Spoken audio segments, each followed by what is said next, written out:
beautiful Friday evening. And something just came across my mind. I mean, earlier I talked to you guys about the world of physical therapy, and I thought about other things. Hardest jobs in physical therapy in America right now. I mean, we all hear about what's going on with the job market and other sectors of the economy, and it is not promising, guys. It's not promising, right? I've seen a lot of people online cry about losing their jobs, and I feel for you, okay?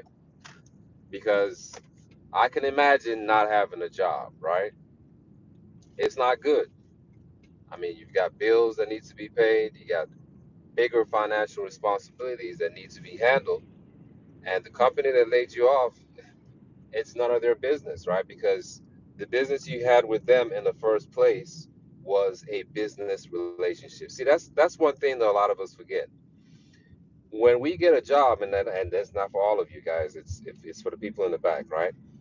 For some of us, when we get those jobs, okay, we get too relaxed. We become complacent, not paying attention to the economy, not paying attention to the trends, like what's going on in the country, right?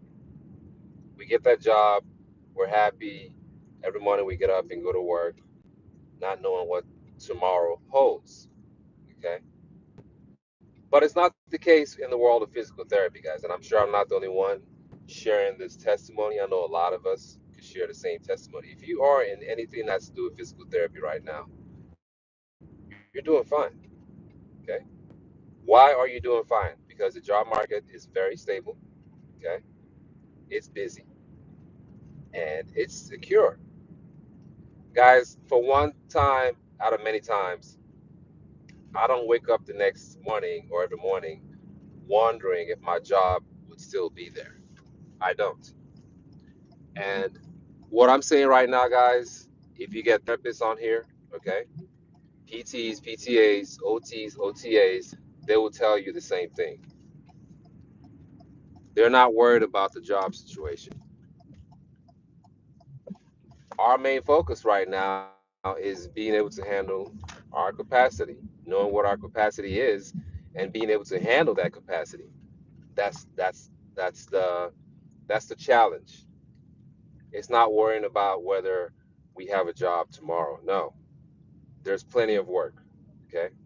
So just like I told all of us earlier on this platform, if you have been laid off, okay, last week, last month, last year, and you seem to not be able to move ahead because you're still looking for a job or jobs, I want you to try healthcare. Okay. Now, I don't know how it works in other parts of the world. I know my channel reaches out to people all over the world, but in America, guys, I would strongly encourage you to try healthcare. Now, am I here to support a school or sponsor a school or no, guys? If you notice, I don't drop any names of any companies, okay? But I want you to try healthcare. Why? Because the job outlook is highly promising. A lot of us that are in healthcare right now, okay, and I'm not speaking for everybody, but a lot of us right now are busy working. We're not worried about the world of layoffs, okay? We have that job security. Now, some things in healthcare are being outsourced, right? Like sometimes when you take your x-rays, they can have your x-rays read overseas. I know that. But for a lot of jobs that require a human to be present with the patient, those jobs cannot be outsourced, okay? Let me go back to this for a second. You guys know like how in the world of tech, a lot of people lost their jobs. Part of it allegedly is because of AI, okay?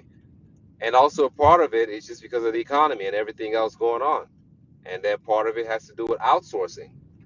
That job that you do in America can be done in another country for less. That's just the truth of the truth of the truth. For example, guys, if you have someone who is a software engineer, okay, in America, and they're asking for a salary of, I say, $150,000. Well, guess what? There are people out there in other parts of the world that would do that same job that you're doing for 150K for less.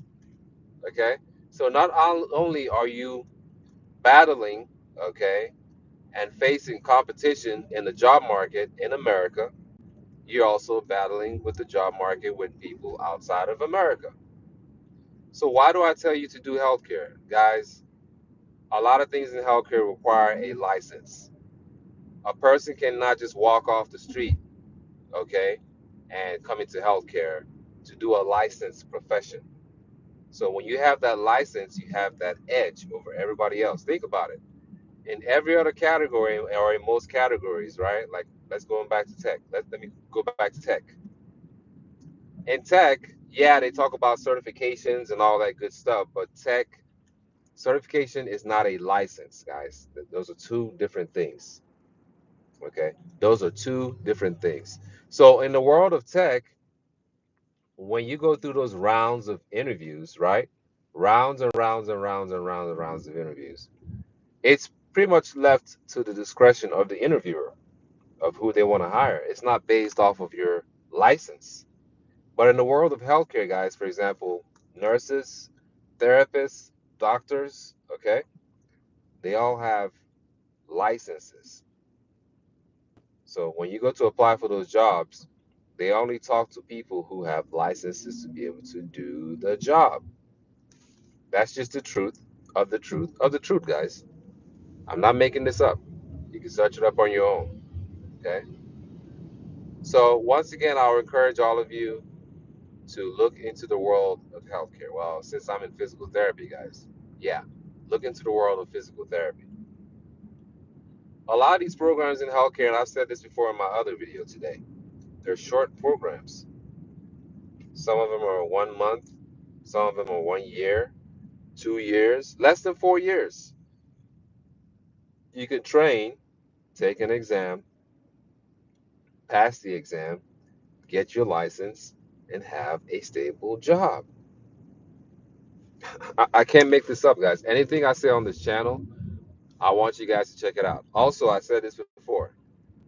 For a lot of you trying to train, if you're thinking about the world of becoming a physical therapist assistant, I actually coach students through that process, getting them to go through the school successfully, okay? Go through the state boards successfully, pass the exam, and get licensed. That's just what it is. That is just what it is, okay? So, guys, once again, consider healthcare. I would recommend healthcare. Go for things that have a license or licenses and focus on that. Okay. The world of physical therapy right now is pretty good. It's busy. Very, very busy. I'm yet to see an AI physical therapist. I don't know. Maybe there will be in the future, but right now I don't see that. Okay. AI is great, guys. I'm not gonna bash AI. AI is good. I've used AI to find out a lot of things. Okay. You guys thought YouTube was great. Well, AI seems to know every single thing, guys. Like when I'm searching for stuff that I need to do or things that I need to find out, AI seems to give me the correct answers. So that's just what it is. That is just what it is. So for a lot of us crying about our jobs, I feel for you. I seriously do because I've been through those moments, guys, in the world of tech. Layoffs. When you get that phone call, that Zoom call, and the HR manager is on the Zoom call and your manager on the Zoom call. It's never good. It doesn't turn out well. They're there to give you the devastating news that you no longer work for the company. Okay? You no longer work for that company. And there's no amount of begging. You can't plead and beg for your job because they already made a decision. They already made up their minds. Like, okay, this guy, that's it. We need to cut him out. The company's not doing well. We're gonna have to let some people go, and you're the one to go. That's it. That is it, guys. So another thing I talk about, guys, is you have to upskill. You have to elevate yourself. Okay, you have to become the business. It's no longer good enough to be an employee.